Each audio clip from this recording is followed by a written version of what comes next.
اگرچہ مسلمان ہیں، اس حکومت کا وزیر خارجہ، ہوم منسٹر اور فورین منسٹر اگرچہ خود مولانا عبید اللہ سندھی ہیں اور اس کے پرائم منسٹر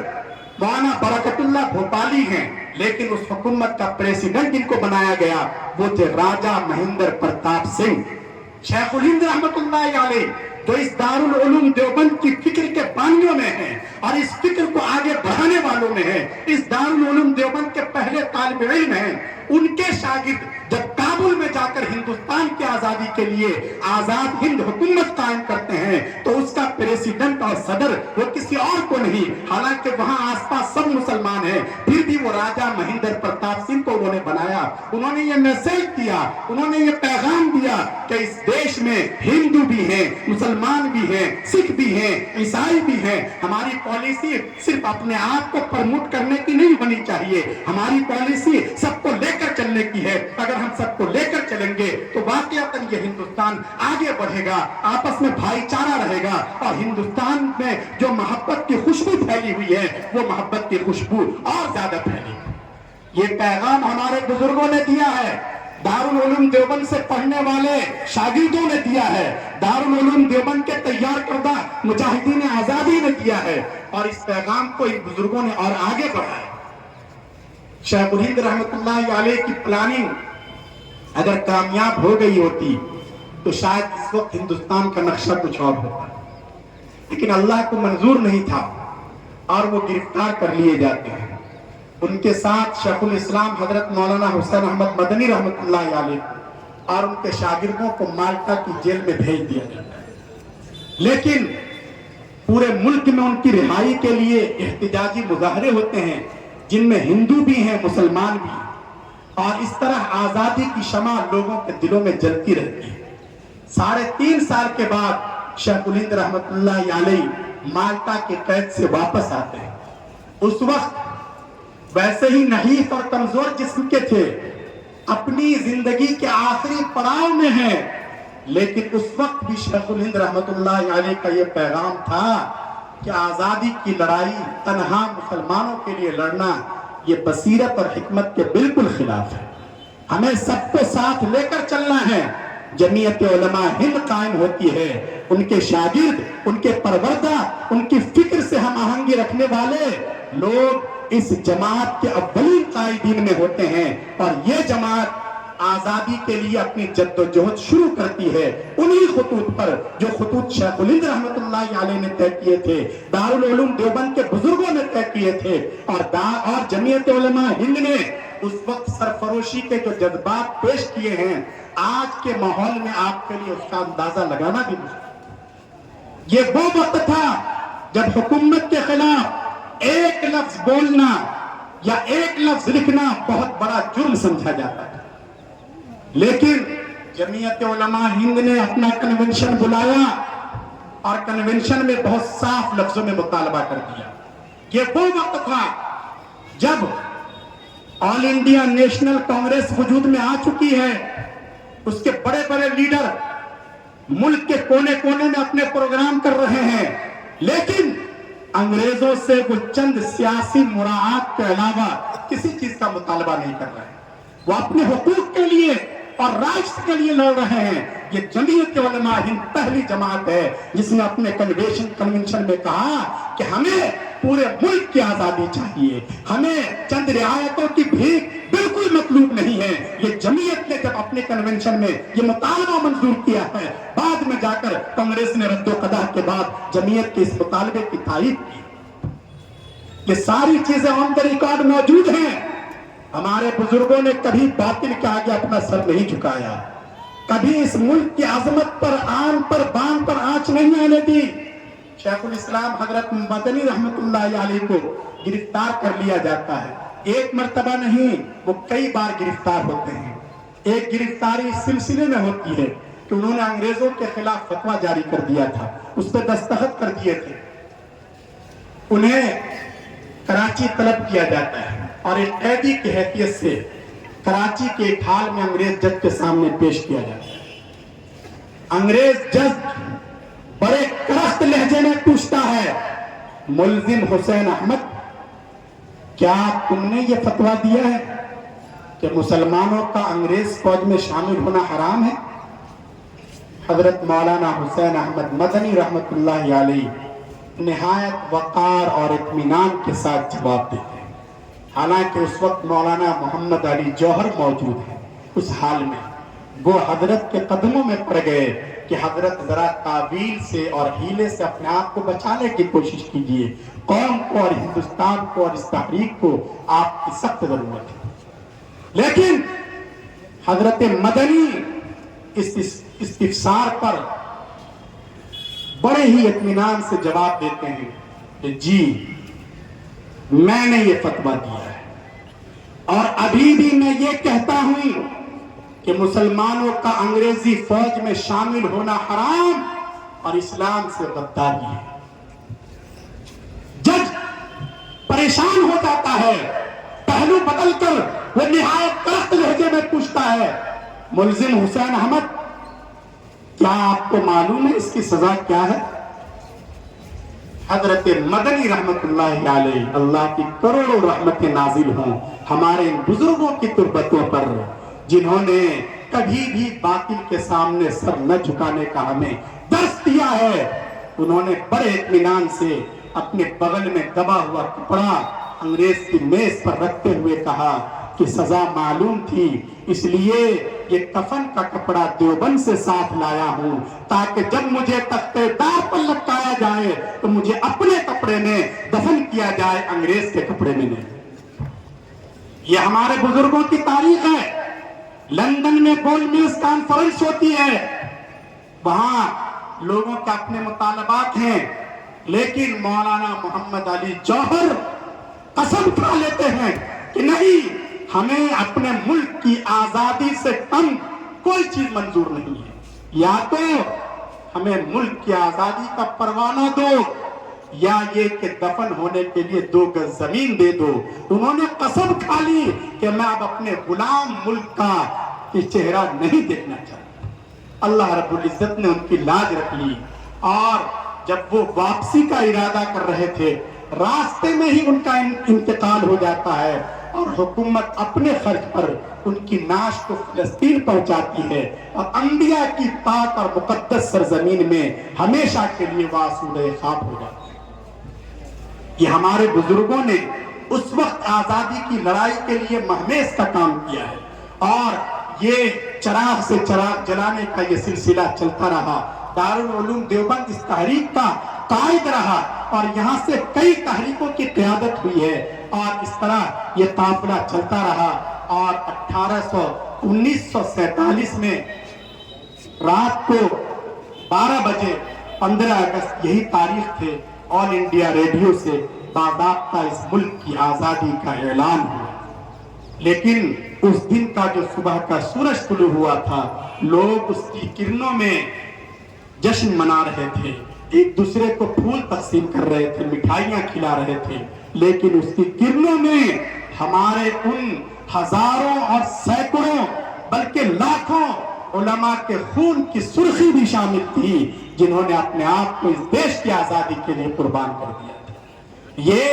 ہمارے اس ملک کی تاریخ ہے، ہمارے بزرگوں کی تاریخ ہے۔ نئی نسل کو یہ سب سمجھنا چاہیے، یہ جاننا چاہیے۔ مسلمانوں کی کمزوری یہ ہے کہ وہ تاریخ ساز تو ہیں، وہ تاریخ بناتے ہیں، لیکن جب تاریخ نویسی ہوتی ہے، تاریخی چیزیں مرتب کی جاتی ہیں، تو کبھی وہ خود ہی اپنے آپ کو الگ کر لیتے ہیں، یا جو لوگ تاریخ لکھنے والے ہوتے ہیں وہ اپنے خاص ایجنڈے کے تحت انہیں سائڈ پہ کر دیتے ہیں۔ یہ بہت بری بات ہے۔ تاریخ کے ساتھ ناانصافی یہ اچھی چیز نہیں ہے۔ جو تاریخ جیسی ہے اسے ہمیں اسی طرح پیش کرنا چاہیے۔ اگر ہم نے دیش کے سامنے بگڑی ہوئی تاریخ پیش کی ہے تو یہ ہم حقیقت میں اپنی نسلوں پر، یہاں کے پڑھنے والوں پر اور یہاں کے جو تعلیم یافتہ افراد ہیں ان پر ہم انیائے کر رہے ہیں۔ ہم حق پر ظلم کر رہے ہیں، ہم انہیں جھوٹی چیزیں بتلا رہے ہیں، ہم انہیں پھر جہالت کے اندھیارے میں لے جا رہے ہیں۔ اس لیے ضرورت اس بات کی ہے کہ جو